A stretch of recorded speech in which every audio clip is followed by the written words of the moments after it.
Ninth illustration से start. First है bank overdraft. तो बैंक ओवरड्राफ्ट के लिए क्या लिखोगे, by balance brought down. Cash in hand के लिए टू बैलेंस ब्रोट डाउन, ठीक है, कैश कॉलम में। Purchase goods 40,000, trade discount 15%, IGST 12% और पेमेंट मेड बाय चेक। तो हम क्या करेंगे, सबसे पहले 40,000 का क्या कैलकुलेट करेंगे, 40,000 का 15% ट्रेड डिस्काउंट माइनस करेंगे तो कितना आ जाएगा 6,000, 34,000 आया। 34,000 पे 12% IGST लगाएंगे तो क्या आएगा 4,080 रुपीज़। तो आपकी जो 5 को एंट्री होंगी वो 2 होंगी। बाय परचेजेस आप कितने रुपए लिखेंगे, क्योंकि चेक से पेमेंट हुई है तो किस कॉलम में आएंगे, बैंक कॉलम में आएंगे। कितना आपका 34,000 रुपीज़। और बाय इनपुट IGST कितना आ जाएगा आपका 4,080 रुपीज़, ठीक है। ऐसे ही सोल्ड गुड्स का है। सोल्ड गुड्स 30,000, 10% ट्रेड डिस्काउंट, 12% क्या है IGST, payment receive by cheque, ठीक है। और आप ये देखिए, क्या जो ये चेक रिसीव हुआ है ये आगे कहीं इससे रिलेटेड कोई एंट्री है, नहीं है, आगे इससे रिलेटेड एंट्री नहीं है। तो हम ये मानते हैं कि ये चेक 6 तारीख को ही क्या करा दिया गया है, बैंक में डिपॉजिट करा दिया गया है। To sales to output IGST, ठीक है। अगर उस चेक से रिलेटेड आगे कोई ट्रांजैक्शन नहीं है तो हम ये मानते हैं कि जो चेक है वो उसी सेम डेट को क्या कराया गया है, बैंक में डिपॉजिट कराया गया है। तो 30,000 का 10% कितना हो जाएगा, 3,000 लेस करके सेल्स कितनी आ जाएगी 27,000। और 27,000 पे 12% हम क्या लगा देंगे, GST लगा देंगे, वो लगेगा 3240, ठीक है। इसके बाद अब आगे सिंपल है तो मैं वैसे ही बताती हूँ orally. Receive cheque from S Nair. S Nair से चेक रिसीव हुआ है 4,000 का और डिस्काउंट अलाउड हुआ है 200 का। तो डिस्काउंट अलाउड का हमें कुछ नहीं करना, चेक रिसीव हुआ है। लेकिन एस नायर के चेक से रिलेटेड ट्रांजैक्शन आपको 9 तारीख को दे रखी है कि जो चेक डिपॉजिट कराया गया है वो कब को कराया गया है, 9 को। तो 7 तारीख को तो कोई एंट्री करोगे नहीं, तुम 9 तारीख को जो एंट्री बनाओगे वो एंट्री क्या बना दोगे, टू चेक इन हैंड। आपने वो चेक क्या है, बैंक में डिपॉजिट करा दिया है तो बैंक कॉलम में 4,000 रुपये। चेक पेड टू राधा कितना है 2,500। तो बाय राधा करके चेक की पेमेंट कर दोगे बैंक से। S Nair cheque was dishonour. S Nair का चेक क्या हो गया है, डिसऑनर हो गया है। तो डिसऑनर की एंट्री मैं कल भी आपको बता चुकी हूँ, डिसऑनर हुआ है 15 तारीख को। बाय एस नायर हम कितने रुपए लिख देंगे, 4,000 रुपये लिख देंगे बैंक के कॉलम में, ठीक है। Money withdrawn from bank for office use contra entry बनेगी। Fees for children paid by cheque by drafts करके बैंक कॉलम में।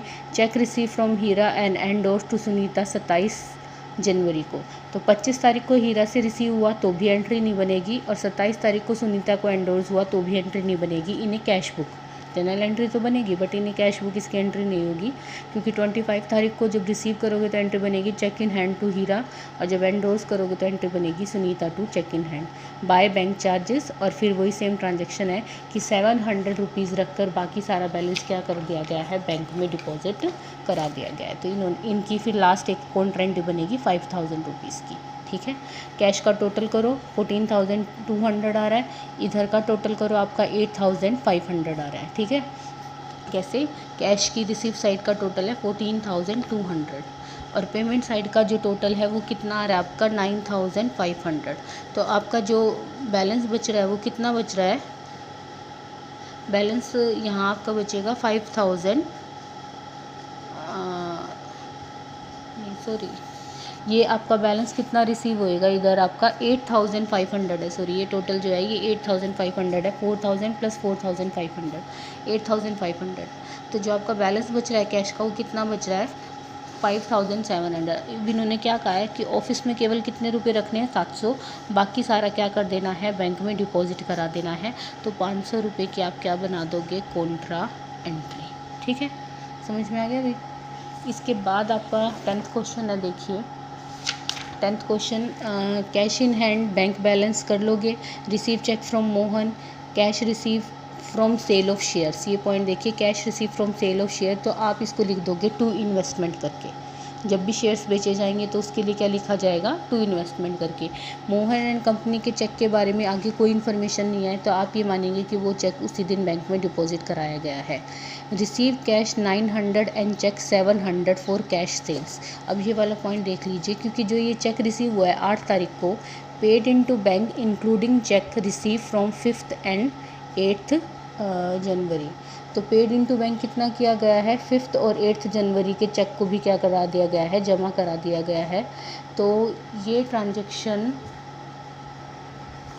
देखिए स्टूडेंट, ये जो इलस्ट्रेशन नंबर 10 का आपको सोल्यूशन दिया हुआ है ये थोड़ा सा मुझे गलत लग रहा है, क्योंकि इसमें हमें प्रॉपर मेंशन है कि जो 10 तारीख को पेड इनटू बैंक किया गया है वो है including check receive 5th and 8th जनवरी, यानी कि जो पेड इनटू बैंक किया गया है वो 10,000 का किया गया है, और उसके साथ ही 5 और 8 तारीख के चेक भी क्या किए गए हैं, डिपॉजिट कराए गए हैं।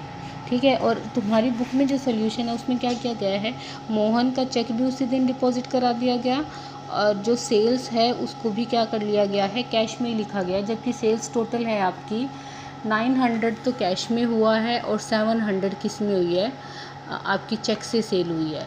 तो इसका सोल्यूशन मैं करवाती हूँ तुम लोगों को, ये थोड़ा बुक में मुझे गलत लग रहा है। सबसे फर्स्ट है देखो, चेक इन हैंड और बैंक बैलेंस। तो फर्स्ट हो जाएगा 1 जनवरी को टू बैलेंस ब्रोड डाउन। तो कैश के कॉलम में आप कितना लिख देंगे, 12,100, और बैंक के कॉलम में कितना लिख दोगे, 8,000 रुपीज़। ठीक है, ये कैश और बैंक का कॉलम है। उसके बाद है receive a cheque from Mohan और discount allowed.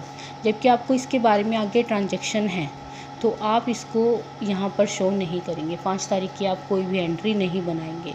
Cash receive from sale of shares, तो 7 तारीख को आप एंट्री बनाओगे टू इन्वेस्टमेंट करके, कितने रुपए से एंट्री बना दोगे, शेयर्स को सेल करके कितने रिसीव हुए कैश, 12,000 रुपीज़, तो कैश में लिखोगे। ठीक है, receive cash 900 and cheque 700 for sales. Cash कितना मिला है, 900, और चेक मिला है 700 का।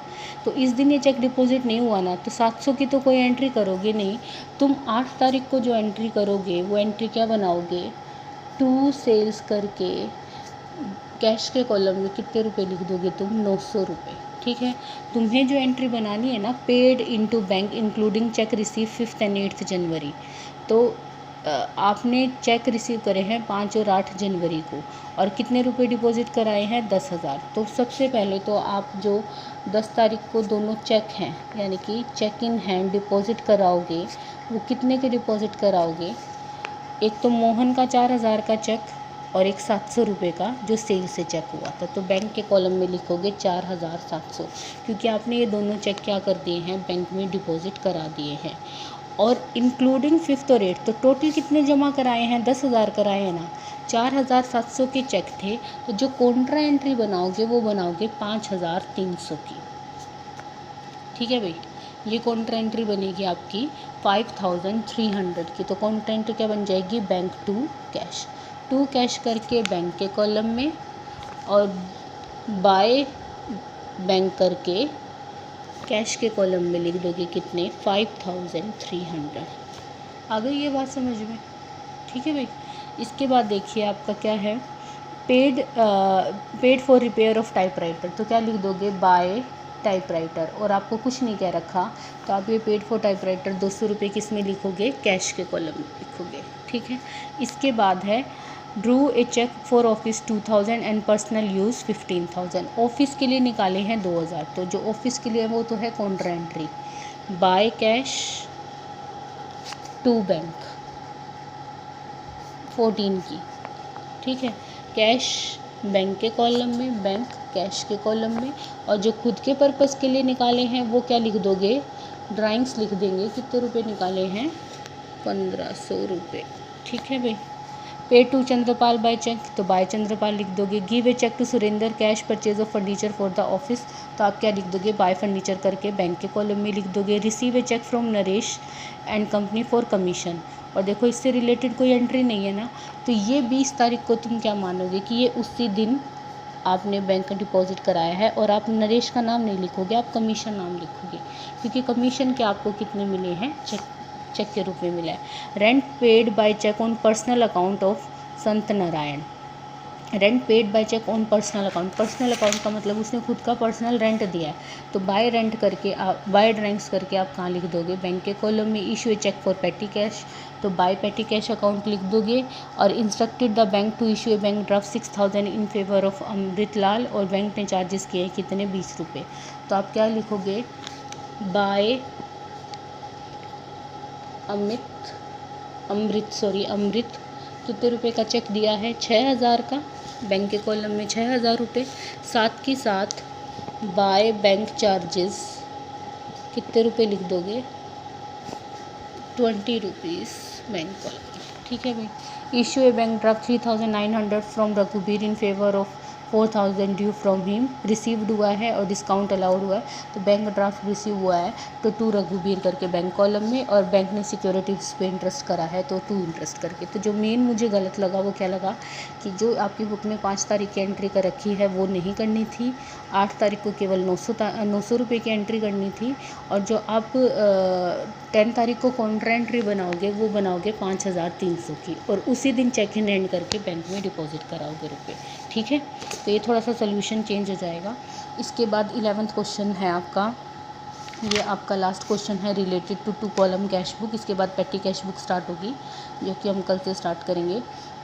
कैश इन हैंड और बैंक ओवरड्राफ्ट है, फर्दर कैपिटल इंट्रोड्यूस है जिसमें से 25,000 बैंक में डिपॉजिट करा दिए, परचेज़ है, कैश है। मतलब कि इस क्वेश्चन में ऐसा कुछ भी नहीं है जो कि नया हो, तो आप इस क्वेश्चन को अपने आप कर सकते हैं। ठीक है, अब हम जो नेक्स्ट अपनी वीडियो में करेंगे वो करेंगे पेटी कैश बुक। आप थोड़ा सा उसकी थ्योरी रीड करना। ठीक है।